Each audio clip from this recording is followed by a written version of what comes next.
గాక. కూడి వచ్చిన మీ అందరికీ నా శుభాభివందనాలు తెలియజేస్తా ఉన్నాను. అలాగే దైవజనులకి మరి వేదికను అలంకరించినటువంటి పెద్దలందరికీ నా శుభాలు తెలియజేస్తా ఉన్నాను. మెట్టుకు కార్యక్రమం ఇంతవరకు దేవుడు మన మధ్యన నడిపించి మనందరూ కూడా చక్కగా పాడటానికి గాను, సాక్ష్యాలు చెప్పడానికి గాను, ఆయన ఆరాధించడానికి గాను మనకి ఇచ్చినటువంటి ఈ సమయానికై దేవాతి దేవునికి ఘనత మహిమ ప్రభావం ఇచ్చినను గాక. హల్లెలూయా. సరే చూద్దాం. మనం ఇవాళ 2 అధ్యాయాలు మాట్లాడుకోవాలి. ఇది ముగించేసుకుందాం ఇవాళ.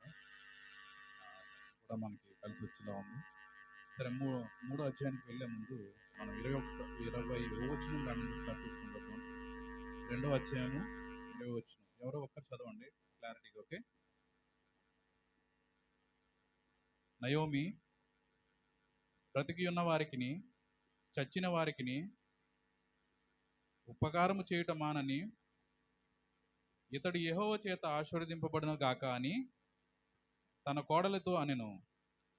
మరియు నయోమి, ఆ మనుష్యుడు మనకు సమీప బంధువుడు, అతడు మనల్ని విడిపింపగల వారిలో ఒక్కడని చెప్పగా, మోయాబీరాలైన రూతు, అంతేకాదు అతడు నన్ను చూచి తనకు కలిగిన పంట కోతంతి ముగించే వరకు తన పనివారి వద్ద నిలకడగా ఉండమని నాతో చెప్పినను. అప్పుడు నయోమి తన కోడలైన రూతుతో, నా కుమారి అతని పనికత్తులతో కూడా బయలుదేరుచు వేరొక చేనులోనికి వారికి కనపడపోవటం మంచిదనెను. కాబట్టి యావలి కోతయు గోధుమల కోతయు ముగి వరకు ఆమె ఏరుకొనుచు బోయాజు పనికత్తుల యొద్ద నిలకడగా నుండి తన అత్త ఇంటనే నివసించును. మనం తెలుసు కదా ఎవరి గురించి మాట్లాడుకుంటున్నామో. రూతు మరియు నయోమి, బోయాజు గురించి మాట్లాడుకుంటున్నాము. ఇప్పటి వరకు మనం నడిపించినటువంటి విధానం ఏంటి? వారు ఏ దేశం నుంచి వచ్చి ఆశీర్వదింపబడినటువంటి దేశంలోనికి వారు తీసుకురావడం జరిగింది. మరి 2వ అధ్యాయానికి వచ్చేసరికి అత్త తన కోడల్ని కాకుండా ఒక కూతురిగా భావించి తన యవ్వన ప్రాయంలో భర్తను కోల్పోయినటువంటి ఆమె యొక్క స్థితిని తిరిగి బాగుపరచాలని దేవుని యొక్క ప్రేమను తనకు పరిచయం చేసి ఏ విధంగా ముందుకు కొనసాగించబడాలి. ఒక యవ్వనస్తురాలు తన యవ్వన ప్రాయమందు, ఇప్పుడు మన హిందూ ధర్మశాస్త్ర ప్రకారం చూసుకుంటే స్త్రీ యొక్క పసుపు కుంకాలు అని చాలా స్పష్టంగా మాట్లాడుతూ ఉంటారు. దానికి చాలా ప్రాధాన్యమైనటువంటి విలువలను ఇస్తూ ఉంటారు. యవ్వన ప్రాయంలో భర్తను కోల్పోతే కనుక ఆమెకి ఉన్నటువంటి అగౌరవ పరిస్థితి ఏంటి అనేది మీలో చాలా మందికి తెలుసు. ఎందుకంటే ఆమె ఇప్పుడున్నటువంటి పరిస్థితులను బట్టి, లేదా మనం చూసినటువంటి పరిస్థితులను బట్టి, మన తాతల నాటి కాలం నుంచి వస్తున్నటువంటి ఈ పరిమాణ స్థితిని ఎవరైనా విధవరాండ్రు ఎదురొస్తే ప్రయాణం చేయడానికి ఇష్టపడరు కొంతమంది, లేదా ఆమెను శుభకార్యాన్ని పిలవటానికి కూడా ఆలోచిస్తూ ఉంటారు. ఇవన్నీ కూడా చాలా అవమానకరమైనటువంటి విషయాలుగానే మనం ఈ సమాజంలో చూస్తూ ఉంటాం. ఇప్పటికీ కూడా క్రైస్తవ్యంలో ఉన్నా కానీ మనకున్నటువంటి అడ్డంకులు, మనకున్నటువంటి భయంకరమైనటువంటి విగ్రహారాధన జరుగుతుంది అంటే మన హృదయాల్లో మనం కూడా చాలా మందిని పిలవం. ఏదన్నా శుభకార్యం అంటే మనం ముందుగా పిలిచేది ఎవరిని? పుణ్యస్త్రీలనే పిలుచుకుంటాం. మనం క్రైస్తవులని చెప్పుకుని మేము యేసుక్రీస్తుని నమ్ముకుంటున్నాం, మేము బాప్తిసం పొందాం, రక్తం పొందామని చెప్పేసుకున్నా కూడా ఆవిడని పిలవటానికి ఇష్టపడరు. కానీ బైబిల్ గ్రంథం శుభకార్యానికి వెళ్ళే చోటు కంటే ఎక్కడికి వెళ్ళమని చెబుతోంది? మరణించిన వారి ఇంటికి వెళ్ళమని చెబుతూ ఉంది. అంటే వారి పరమునకు కొనుపోబడ్డారు, ఇంక వారిని మరి తిరిగి చూడలేము. అలాంటి వారిని చూడాలి తప్ప, కానీ మనకి ఎక్కువ మక్కువ చూపించేది, లేదా మనం నేర్చుకున్న యొక్క పరిమాణ స్థితి ఏంటంటే శుభకార్యాలను బాగా ఇష్టపడుతూ ఉంటాం. కానీ అలాంటి యొక్క స్త్రీని తన యవ్వన ప్రాయంలో తనకున్నటువంటి భర్తను కోల్పోయి ఒక అత్తను నమ్ముకుని, మీకు తెలిసిందే భర్త చనిపోయిన తర్వాత తన కోడలు అత్తగారింట్లో ఉండాలంటే ఆవిడ ఎదుర్కొనేటువంటి పరిస్థితులు ఏ విధంగా ఉంటాయనేది మీరు సమాజంలో చూస్తున్నటువంటివే. చాలా కథలుగా వింటూ ఉంటారు, చాలా మట్టుకు న్యూస్లో వింటూ ఉంటారు. కానీ ఇక్కడ తను ఏ ధైర్యంతో ఆమె యొక్క మతం కాదు, ఆమె యొక్క ప్రదేశం కాదు, లేదంటే ఆమె యొక్క బంధువురాలు కాదు, ఆమె యొక్క దేవుడు కాదు, ఆవిడ ఆరాధించినటువంటి స్థితి కూడా ఆమెకి తెలియనటువంటి పరిస్థితుల్లో తన అత్తను వెంబడించి వచ్చింది. ఎందుకు? ఇది ఎవరి వల్ల? దేవుని యొక్క నడిపింపు వల్ల. శూన్యంలో నుంచి మనల్ని ఎక్కడికి తీసుకెళ్ళగలడు? శిఖరాలు చూపించగలిగేటువంటి దేవుని యొక్క ఉద్దేశాన్ని మనం తెలుసుకుంటున్నాం. సరే, 3వ అధ్యాయంలో ఇక్కడ నుంచి చూడండి. ఇక్కడ నుంచి బోయాజు చెంతకు చేరటానికి అత్త ఏ విధమైనటువంటి నడిపింపులోకి నడిపిస్తూ ఉంది? పూర్తిగా చదువుకుంటూ వెళ్ళిపోండి అమ్మా. ఆమె అత్తయు నయోమి, నా కుమారి, నీకు మేలు కలిగినట్లు నేను నీ కొరకు విశ్రాంతి విసరించవలసి దానిను కదా. ఎవని పనికత్తుల యొద్ద నీవు ఉంటివో ఆ బోయాజు మనకు బంధువుడు. ఇదిగో ఈ రాత్రి అతడు కళ్ళమును యావల తూర్పు పట్టింపు రాబోచున్నాడు. నీవు స్నానము చేసి తైలము రాచుకొని నీ బట్టలు కట్టుకొని ఆ కళ్ళమునకు వెళ్ళము. అతడు అన్నపానములు పుచ్చుకున్నట్టు చాలించిన వరకు నీవు అతనికి మరుగయ్యుండుము. ఇక్కడ నడిపిస్తూ ఉంది. ఇప్పుడు ఎక్కడికి పంపుతుంది? ఆమె బోయాజు ఉన్నటువంటి ఇప్పుడు జరుగుతున్నటువంటి సందర్భాలను ఒకసారి జ్ఞాపకం చేసుకోండి. మన పురాతన కాలంలో ధాన్యాన్ని ఒక చోట తీర్చుకుని వచ్చి అక్కడ చాలామంది కాపలా ఉండేవారు.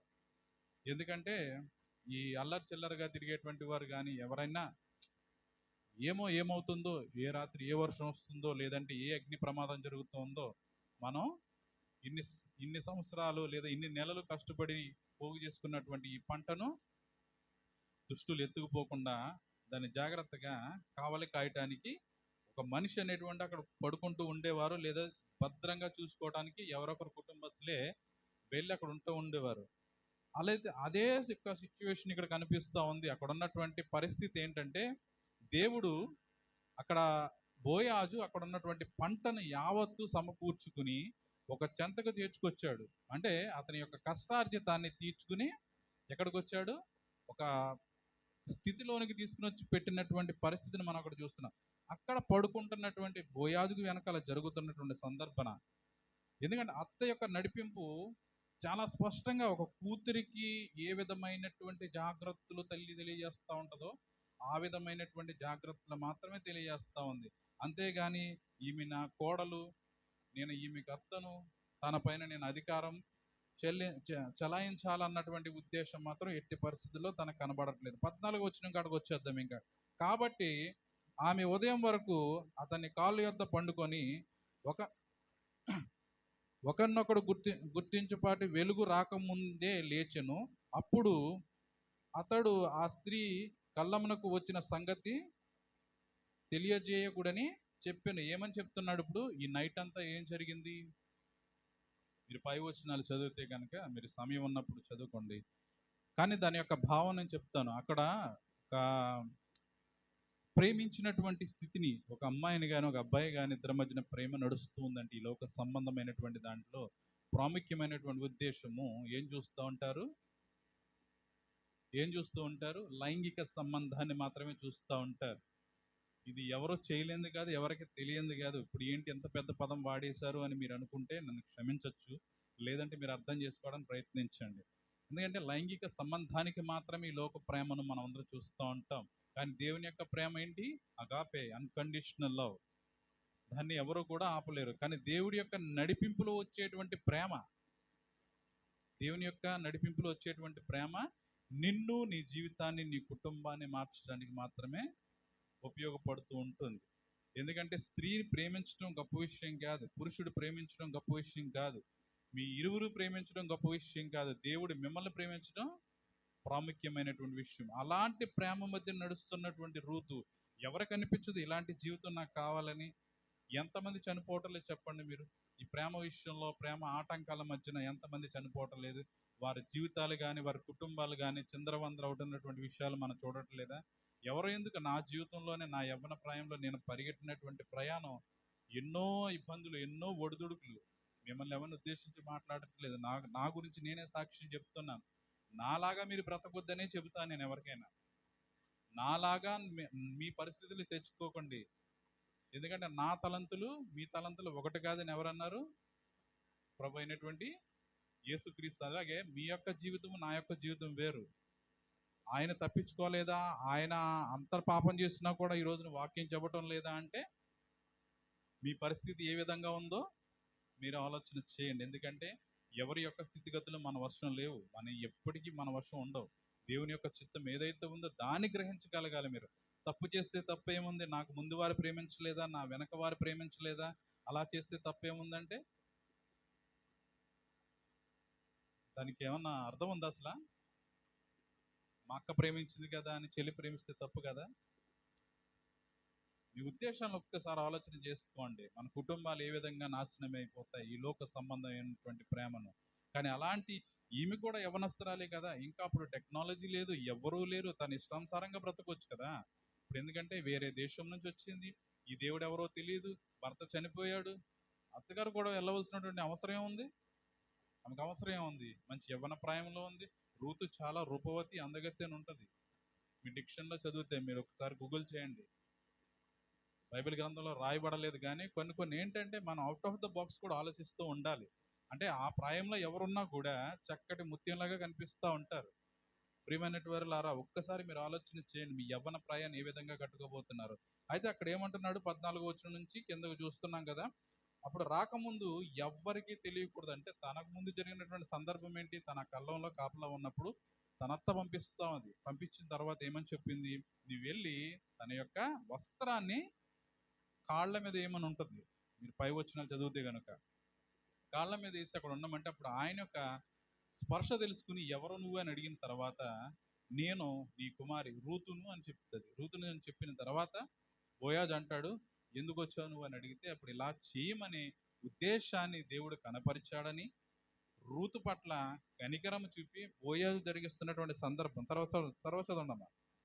మరియు అతడు, నీవు వేసుకొనిన దుప్పటి తెచ్చి పట్టుకొనమని చెప్పగా ఆమె దాన్ని పట్టెను. అతడు ఆరు కొలల యావలను కొలిచి ఆమె భుజం మీద నుంచగా ఆమె పురములోనికి వెళ్ళెను. పురం అంటే ఏంటి? తన యొక్క ఊరికి లేదా తన యొక్క ప్రదేశానికి వెళ్ళెను. తర్వాత 16వ వచనం, ఆమె తన అత్త ఇంటికి వచ్చినప్పుడు అత్త, నా కుమారి నీ పని ఎట్లా జరిగినను అడగగా, ఏమని అడుగుతుంది? ఇప్పుడు ఏం జరిగింది అని అడుగుతుంది. ఎంతమంది మీ పిల్లల్ని బయటికి వెళ్ళొచ్చిన తర్వాత మీ పని ఏ విధంగా జరిగింది ప్రశ్నిస్తున్నారా లేదా? ఎవరైనా ప్రశ్న అడుగుతున్నారా లేదా? లేదంటే ఎన్ని గంటలకు వెళ్ళింది, ఎన్ని గంటలకు వచ్చిందన్న లెక్కలోనే ఉంటున్నారు తప్ప ఎందుకు వెళ్ళింది, ఏ పని మీద వెళ్ళింది, ఏ సందర్భంలో వెళ్ళింది, ఎంతమంది తల్లిదండ్రులు ఈ బాధ్యతను తీసుకుంటున్నారు మీ యవనస్తుల పట్ల? ఎంతమంది? చూడండి, ఒక అత్తగారు తీసుకుంటున్నటువంటి ఈ ఆలోచన చూడండి. ఈ రోజున ఒక అత్తగారు ఒక కోడల మీద కమాండ్ చేస్తే ఏ విధంగా ఉంటుంది? ఏ విధంగా ఉంటుంది? అత్తగారు నచ్చుకుంటుంది, కోడలు నచ్చుకుంటుంది. ఎందుకంటే వారిద్దరి మధ్యన సమాధానం లేదు. మీరు గంటల గంటలు ప్రార్థనలు చేయడం కాదు, వాక్యాలు చదవడం కాదు, మీరు సమాధానం పడండి ముందు. ఎప్పుడైతే ఒకరినొకరు సమాధాన పడతారో అప్పటి వరకు నువ్వు 365 రోజులు బైబిల్ పుస్తకాలను చదువుతా కూర్చున్నా, లేదా నువ్వు తెల్లవారు లేచి ప్రార్థనలు చేస్తున్నా, ఏమి కూడా మీ జీవితంలో మార్పును ఎప్పటికీ తీసుకురావు. ఎందుకంటే అది వృధా వృధా వృధా. ఎందుకు పనికిరానటువంటి విశ్వాసము అది ఎక్కడికి కూడా మిమ్మల్ని తీసుకుని వెళ్ళదు, నిచ్చెన అగ్నిలోనికి తప్ప. మరి ఎందుకంటే నీలో తగ్గింపుతనం లేనప్పుడు నువ్వు దేవా దేవా దేవా అంటే ఏంటి? దేవా దేవా దేవా అంటే ఏం ఉపకారం? చూడండి ఎంత చక్కగా నడిపిస్తుంది. తర్వాత వచ్చిన చూడండి, అప్పుడు ఆమె, నా కుమారి ఈ సంగతి నేటి దినమున నెరవేర్చితేనే కానీ ఆ మనుషుడు ఊరకుండు గనుక ఇది ఎలాగు జరుగునో నీకు తెలియజేయ వరకు ఊరకుండమని. అందే బోయాజు చెబుతున్నాడు. బోయాజు తన రూతుకి ఎక్స్ప్లెయిన్ చేసి పంపించాడు, నేను ఏం చేయబోతున్నానన్న ఉద్దేశాన్ని దేవుడు పరిశుద్ధాత్మ రూపంలో బోయాజుకు తెలియజేయడం జరిగింది. ఇప్పుడు రూతు తన అంగీకరించబడుతున్నటువంటి స్థితిని 4వ అధ్యాయం చూడండి, ఇక్కడ నుంచి అందరూ చదవాలమ్మా. ఇది బోయాజు పురద్వారం నద్దకు పోయి అక్కడ కూర్చుండగా బోయాజు చెప్పిన బంధువుడు ఆ త్రోవను పోచుండను గనుక బోయాజు, ఓయి ఈ తట్టు తిరిగి ఇక్కడ కూర్చుండమని అతన్ని పిలవగా అతడు వచ్చి కూర్చుండెను. 2వ వచనం, బోయాజు ఆ ఊరి పెద్దలలో 10 మందిని పిలుచుకొని అక్కడ కూర్చుండుడి అని చెప్పగా వారును కూర్చుండిరి. ఇక్కడ ఎంతమందిని చూస్తున్నాం మనం? బోయాజు కాకుండా నయోమికి ఇప్పుడు ఎవరున్నారు? ఇంకొక సమీప బంధువు ఉన్నాడు. ఆ మూడవ అధ్యాయం మధ్యలో కనిపిస్తాడు. ఈ సమీప బంధువును కూడా పిలిచి ఇప్పుడు ఏం జరుగుతుంది? రూతు యొక్క ఏర్పాటు, రూతుకి బోయాజుకి మధ్య జరిగినటువంటి ఆ పరిశుద్ధమైనటువంటి ఆ సంబంధం లేదా ప్రేమ, దేవాతి దేవుని యొక్క కనికరము, దేవాతి దేవుని యొక్క కృప వారికి ఏ విధంగా కనపరుస్తున్నదో చూడండి. ఒక వధువుని ఒక వరుణ్ణి ఏర్పరిచే స్థితి కూడా మనం ఎంతమంది చూస్తాం? అటు 7 తరాలు ఇటు 7 తరాలు చూడాలని చెప్పేసి చాలా మంది అంటూ ఉంటారు. ఒక ఒక బిడ్డకి వివాహం చేయాలంటే వారి యొక్క పుట్టు పూర్వంతరాలు తెలుసుకుంటూ రావాలి. ఎందుకంటే వారు మునుపటి వారు ఏపాటి వారు, ఇప్పటి వారు ఏపాటి వారు, పోషించగలడా పోషించలేడా. ఇంకా చూడండి అనేకమైన చూస్తూ ఉంటారు కదా, ఇల్లు ఉందా లేదా, ఉద్యోగం ఉందా లేదా, వ్యసనపరుడా, లేదంటే ఇంకా రకరకాలుగా జూదం ఆడేటువంటి వాడా, ఇలా అన్ని క్వాలిటీస్ మీ అందరికీ తెలిసినయే. కానీ ఇక్కడ బైబిల్ గ్రంథంలో ఇంకా విశ్లేషణగా చెప్తున్న తర్వాత 3వ వచనం చూడండి. అతడు మోయాబు దేశం నుండి తిరిగి వచ్చి, నయోమి మన సహోదరుడైన ఎలీమెలకునకు కలిగిన భూభాగమును అమ్మివేయుచున్నది గనుక నీవు చెవులార వినున్నట్లు నేనొక సంగతిని తెలియజేయవలెనని విన్నాను. ఇప్పుడు ఏం చెప్తుంది నయోమి? ఏం చేస్తుంది? ఇప్పుడు తనకున్నటువంటి ఆస్తిని అమ్మటానికి ప్రయత్నిస్తూ ఉంది. అయితే ఇప్పుడు విడుదల చేయగలిగేటువంటి వాడి మనుషులు ఎవరక్కడ ఉన్నటువంటి పెద్ద మనుషులకి ఖచ్చితంగా తెలియచేయాలి. అంతే కదా, మనం ఈ రోజున మనకున్నటువంటి స్థలాలు అమ్మాలన్నా కూడా మన పక్క స్థలం వారికి తెలియజేస్తామా తెలియజేయమా? మేము ఇది అమ్మేస్తున్నామని చెప్పేసి. ఇప్పుడు వాడి ఇంట్రెస్ట్ లేకపోతే బయట వారికి మనం చెప్పుకుంటాం. వారికి మనకి సత్సంబంధం లేకపోయినా, లేదంటే వారికి మనకి సమాధానం లేకపోయినా ఏదో విధంగా ఎవరి ద్వారా మనకు అమ్మటం ఇష్టం లేదు కాబట్టి మనం తెలియచేయము. అయినప్పటికీ అందరికీ తెలియజేయడం అనేది ఒక ధర్మంగానే పాటిస్తూ ఉంటాం. ఇక్కడ కూడా అదే జరుగుతుంది. మన బంధువులలో అందరికీ కూడా తన అమ్ముతున్నటువంటి భూమి గురించి మన పెద్దలందరికీ తెలియజేయాలని చెప్పేసి చెబుతున్నటువంటి సందర్భం. తర్వాత చూడండి, ఈ పూర నివాసుల ఎదుటను నా జనుల పెద్దల ఎదుటను ఆ భూమిని సంపాదించుకొనుము, ఏమనగా దాని విడిపించుటకు నీవు ఒప్పుకొనిన ఎడల విడిపింపుము, దాని విడిపింపని వల్లని ఎడల అది స్పష్టముగా నాతో చెప్పుము. నీవు గాక దానిని విడిపింపవలసిన బంధువుడు ఎవ్వడును లేడు, నీ తర్వాత వాడను నేనే. ఇప్పుడు ఏమైంది? బోయాజుకి అవకాశం ఏ విధంగా వస్తుంది చూడండి. ఇది దేవుని నడిపింపా కాదా? సొంత నిర్ణయమా? బహిరంగంగా బజార్లో పెట్టేశాడు. ఎవరెవరి బ్రతుకుని? రూతుని, నయోమిని, బోయాజుని. ఎక్కడ పెట్టాడు? ఒక కుటుంబం మధ్య జరగట్లేదు, బహిరంగంగా పెద్దల మధ్యన పెట్టాడు. ఎందుకంటే ఇది తప్పు కాదు అని ఎవరికి తెలుసు? బోయాజు ఖచ్చితంగా తెలుసు. ఈ రోజున మన జీవితాల్లో ఎన్ని విషయాలు అంతర్యామం ఏంటంటే ఎవరికి తెలియకుండా చేసుకుంటూ ఉంటాం. 10 మందిని కేకవేల్సినటువంటి చోటను మనకున్నటువంటి 4 మనుషులే సమకూర్చేసుకుందాం అనుకుంటాం. తర్వాత ఇది గుట్టు రొట్టు బయటికి అయిన తర్వాత బాధపడతారు. ఆ రోజున నేను మిమ్మల్ని కేకేసి ఉంటే నాకు సపోర్ట్ ఉంది. ఆ రోజున వీళ్ళందరినీ నమ్మేసి మా వాళ్లే కదా అని మేమేం చేసాం? మాలో మేము చర్చించుకుని ముగించేసుకున్నాం. ఈ రోజున మా వాళ్ళే ఏం చేశారు? తిరగబడ్డారు. ఇప్పుడు ఎవరు కావాలి? మళ్ళీ పెద్దలు కావాలి. ఎందుకంటే మీరు చేసినటువంటి తప్పు లేదా వాళ్ళు అనుకున్నటువంటి తప్పు ఒకరినొకరు సరి చేసుకోవడానికి పెద్దలు తీర్పు ఇవ్వాలి. అదే పెద్దల్లోనే జరిగిందనుకో, రేపొద్దున మిమ్మల్ని ఎదిరించడానికి వాళ్ళు ముందుకు వస్తారా? లేదా వాళ్ళకి వ్యతిరేకంగా మీరు తప్పు చేయగలుగుతారా? ఎందుకంటే నలుగురు 4 రకాలుగా అనుకుంటారన్న ఉద్దేశాన్ని మీ అందరికీ తెలుసు. చూడండి తర్వాత వచ్చిన ఇప్పుడు ఏమంటున్నాడు? ఆ బంధువుడు విడిచిపెడితే ప్రాధాన్యత ప్రథమ బంధువుడికి ఇచ్చాడు. తర్వాత నెక్స్ట్ ఏమంటున్నాడు? నీకు అది వద్దు, నువ్వు చేయలేవు అనుకుంటే తర్వాత నేను తీసుకుంటానని చెప్తున్నాడు. తర్వాత వచ్చిన చూడండి. కాదమ్మా, 5వ వచనం. బోయాజు, నీవు నయోము చేతి నుండి ఆ పొలము సంపాదించు దినమున చనిపోయి వాని పేరట అతని స్వాస్థ్యము స్థిరపరిచినట్లు చనిపోయిన వాని భార్య అయిన రూతును అను మోయాబురాలు యొద్ద నుండి దాన్ని సంపాదింపవలనని చెప్పగా, ఆ బంధువుడు, నేను దానిని విడిపించుకొనలేను, నా స్వాస్థ్యము పోగొట్టుకుందినేమో. ఈ స్వాస్థ్యం అంటే ఏంటి? ఇప్పుడు ఈ బంధువుడు ఎందుకు భయపడ్డాడు? అప్పటి వరకు మోయాబీలు ఏ స్థితిలో ఉన్నారు? ఏ స్థితిలో ఉన్నారు? విసర్జించబడినటువంటి వారు. విసర్జించబడినటువంటి వారిలోంచి ఆనిముత్యంలో వచ్చింది రూతు. ఇప్పుడు ఇతనికి భయం వేసింది. ఇప్పుడు ఆ స్థలంతో పాటు నేను ఆ స్థలం కావాలనుకుంటే రూతును కూడా తీసుకువెళ్ళాలి. ఎందుకంటే మరి ఉన్న స్థలం రూతుకి నయోమికి, మరి వాళ్ళిద్దరిని పోషించాలి కదా. విడిపించడం అంటే ఏంటనుకుంటున్నారు మీరు? కొనేసుకోవటం కాదు. వారిద్దరి భారాన్ని నేను మోస్తానని ఒక కుటుంబం తీసుకోవటం.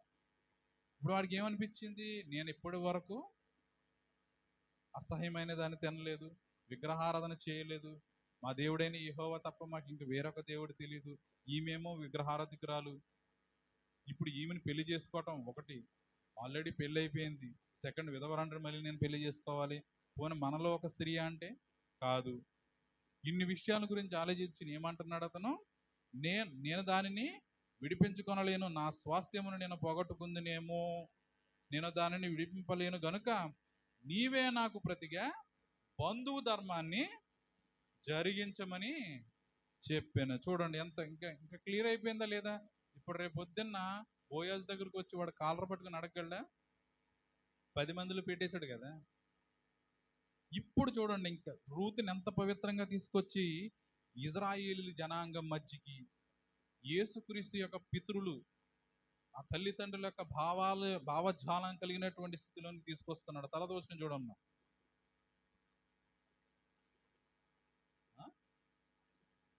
ఇజ్రాయేలీలో బంధుధర్మమును గూర్చి కానీ క్రయ విక్రమను గూర్చి కానీ ప్రతి సంగతిని స్థిరపరచుటకు పూర్వం జరిగిన మర్యాద ఏదనగా, ఒకడు తన చెప్పు తీసి తన పొరుగువానికి ఇచ్చుటయే. ఈ పని ఇజ్రాయేల్లో ప్రమాణముగా ఎంచబడెను. ఆ బంధువుడు, నీవు దాన్ని సంపాదించుకొనమని బోయాజుతో చెప్పి తన చెప్పు తీయగా. చూడండి ఎలాంటి ధర్మం ఉంది అక్కడ. చెప్పు తీస్తున్నాడు అంటే చెప్పు తీసి ఆ చేతిలో పెట్టాలంట. పెద్ద మనుషుల్లో మనం చెప్పు తీసామంటే చెప్పు తీసి కొడతాడేమో అని భయపడతాం. మేము మాట్లాడుతుంటే చెప్పు తీసాడని చెప్పేసి, అంటే విచిత్రమైనటువంటి రిలీజియన్ ట్రెడిషన్లా కనిపిస్తోంది కదా. చెప్పు తీసి ఇచ్చేసాడంట. చెప్పు తీసి అంటే తన కాళ్ళు కడిగేసుకున్నట్టు, ఇంకా అక్కడ అర్థం నాకు ఎటువంటి సంబంధం లేదని. తర్వాత వచ్చిన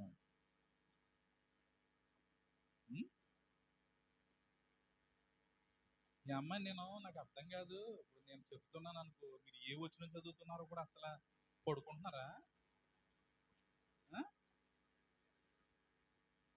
ఇప్పుడు నేను చదువుతున్నాను సరే, ఇప్పుడు నేను ఏ వచనం వదిలిపెట్టాను, వెనకాల వచనం ఏంటో కూడా అర్థం కావట్లేదు. ఎక్కడ చదువుతున్నాం మనం? ఇప్పుడు 9వ వచనం అయిందా? మరి ఏ వచనం అయింది? ఆ తర్వాత ఏమొస్తుంది? మరి అది చదవచ్చు కదా, చదువు. ఆ బంధువుడు, నీవు దానిని సంపాదించుకొనమని బోయాజుతో చెప్పి తన చెప్పు తీయగా. 9వ వచనం. బోయాజు ఎలీమెలకులకు కలిగినది యావత్తు, కిలియోనకును మహలోనకును కలిగినది యావత్తును నయోమి చేతి నుండి సంపాదించితినని నేనన్నందుకు మీరు ఈ దినమున సాక్షులై ఉన్నారు. ఇంకా ముగించేశాడు. ఇంకా బంధుధర్మం అక్కడితో పూర్తయిపోయింది. ఇప్పటి నుంచి రెస్పాన్సిబిలిటీ అంతా కూడా బోయాజుది. మరియు చనిపోయిన వారి పేరట అతని స్వాస్థ్యమును స్థిరపరిచినట్లు చనిపోయిన వారి పేరుని అతని సహోదరుల నుండి అతని స్థలం యొక్క ద్వారము నుండి కొట్టువేయబడక నుండినట్లు నేను మహలోను భార్య అయిన రూతును మోయాబీరాలను సంపాదించుకుని పెండ్లి చేసుకొనుచున్నాను. దీనికి మీరు ఈ దినమున సాక్షులై ఉన్నారని పెద్దలతో ప్రజలందరితో చెప్పాను. నేనే బాగా చదివేస్తాను తెలుగు, మిమ్మల్ని నమ్ముకుని కంటే. ఇంకేమని చెప్పాడు? క్లియర్గా ఇంకా నా రెస్పాన్సిబిలిటీ ఇక్కడ నుంచి ఇప్పుడు తను విధవరాలుగా కనిపిస్తుందా మీకు? విగ్రహారాధికురాలుగా కనిపిస్తోందా? విడిచిపెట్టిందా లేదా విగ్రహాన్ని? తన విడిచిపెట్టింది, కానీ తన వెంట వచ్చినటువంటి నిందేంటి? ఆవిడ విగ్రహారాధికురాలు. ఇప్పుడు బోయాజు ఏం చేశాడు? పూర్తిగా దాన్ని పెరిగివేశాడు. ఆఖరి 2 వచనాలు చదివేసి ముగించుకోవాలి. చెప్పండి. కాబట్టి బోయాజు రూతుని పెండ్లి చేసుకొని ఆమె వద్దకు పోయినప్పుడు యెహోవా ఆమె గర్భతగినట్లు అనుగ్రహించను కనుక ఆమె కుమారుని కనెను. అప్పుడు స్త్రీలు ఆ దినమున నీకు బంధువుడు లేకుండా చేయని యెహోవా స్తుతినందును గాక, ఆయన నామమును ఇజ్రాయేలులో ప్రకటించబడును గాక. ఈ 15 వచనంలో మంచి ఉద్దేశం దేవుడు కలిగి ఉన్నాడు. చూడండి, నిన్ను ప్రేమించి 7 కుమారుల కంటే, ఎంతమంది కుమారులు ఉన్నారు అసలు నయోమికి? ఎంతమంది? మరి ఇక్కడ ఎందుకు 7 కుమారులు అంటే? 7 కుమారులని ఎందుకు వచ్చింది? తర్వాత వచ్చిన స్లోగా చదివితే అర్థమవుతుంది. 7 కుమారుల కంటే, తనకి 7 ఉన్నట్టు కాదు. 7 అనేది సంపూర్ణమైనటువంటి పదం. సృష్టి ఎన్ని రోజుల్లో ముగించబడింది? 6 దినములు. 7వ దినము విశ్రాంతి దినము. 7 అంత స్పష్టమైంది. ప్రకటన గ్రంథం 1వ అధ్యాయంలో ఉన్నటువంటి సంఘాలన్నీ 7 సంఘములు. యేసుక్రీస్తు క్షమించమని ఎన్నిసార్లు అన్నాడు? 10 మార్లు. 7 అంత స్పష్టత.